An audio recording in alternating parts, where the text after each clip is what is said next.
They fear him. Not because he shouts the loudest, not because he waves a flag, but because he walks away, quietly, deliberately, unshaken. The man who no longer needs this world is the one this world fears most. You see, we live in a society built on dependency. You're taught to obey, to consume, to compare, to endlessly chase approval in a race that never ends. They train you from birth to believe that your value comes from outside, from brands, from screens, from the loud applause of people who don't even know your name.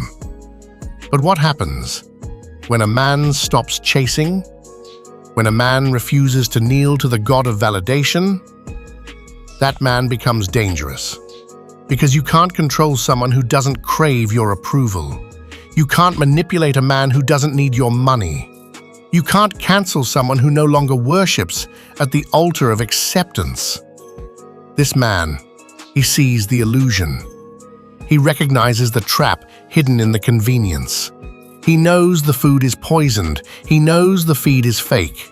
He knows the system rewards comfort, not character. So he steps out. He trades his phone for silence. He swaps parties for purpose. He rejects the algorithm and chooses the discipline of solitude. Not because he's weak, but because he's awakening. They don't understand his silence. They call him cold, distant, antisocial, but in that silence, he is forging something. A will that bends, but never breaks.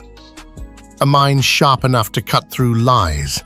A soul clean enough to withstand the filth of this artificial world.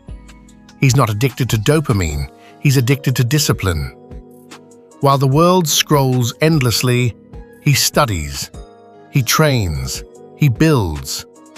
The world drinks. He fasts. The world laughs. He endures. The world spends. He invests. Not just in money, but in wisdom, in spirit, in legacy.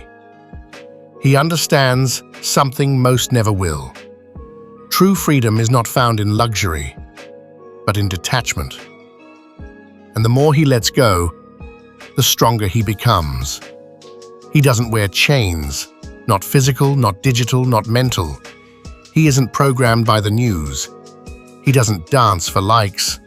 He doesn't beg to belong, because he already knows who he is. And that is what makes him dangerous. The man who walks away from society is not a coward. He's not escaping responsibility. He's embracing a higher one. He refuses to waste his one life trapped in the loop of working to buy things he doesn't need, to impress people who don't care, to feed systems that only survive if he stays asleep. He chooses awakening, even if it means losing comfort, even if it means walking alone.